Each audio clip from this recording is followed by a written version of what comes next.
गडचिरोलीमध्ये आधुनिक तंत्रज्ञानाचा वापर करून पोलीस भरती प्रक्रिया पार पडते। धावणं आणि गोळाफेक चाचणी करता प्रिझम टेक्नॉलॉजी अर्थात तंत्रज्ञानाचा वापर आधारित तंत्रज्ञानाचा वापर करण्यात येतोय। पोलीस भरतीमध्ये फक्त गडचिरोलीतील जिल्ह्यातील युवकांना प्राधान्य देण्यात येते। नक्षल चळवळ संपुष्टात येत असल्याने युवकांचा पोलीस भरतीत सहभाग वाढतो आहे।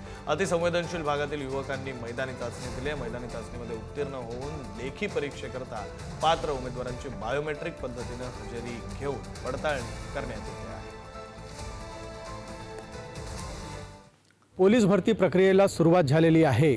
27 चालक या पदासाठी तर 717 पोलीस सिपाही या पदाकरिता उमेदवार जे आहेत ते मैदानात उतरलेले आहेत।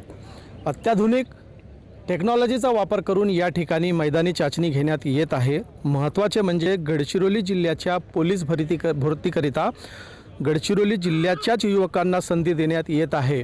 यामुळे आता गडचिरोली जिल्ह्यात नवीन पदभरतीमध्ये गडचिरोली जिल्ह्याच्या युवकांना पोलीस या पदाकरिता एक जागा मिळणार आहे। महत्त्वाचं म्हणजे यामध्ये गोळाफेक असेल, 100 मीटर धावणे आणि 1600 मीटर धावणे असे 3 प्रकारची मैदानी चाचणी या युवकांना देण्यात येणार आहे। आपण इथं बघू शकतो की अशा प्रकारे युवक जे आहेत ते पूर्णपणे पोलीस भरतीसाठी सज्ज झालेले आहेत।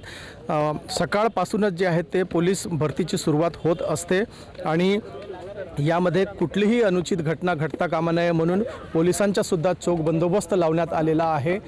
हे युवक आता पोलीस भरतीसाठी पूर्णपणे सज्ज झाले असल्याचे आपल्याला दिसून येत आहे। पुढारी न्यूजसाठी आशिष अग्रवाल, गडचिरोली।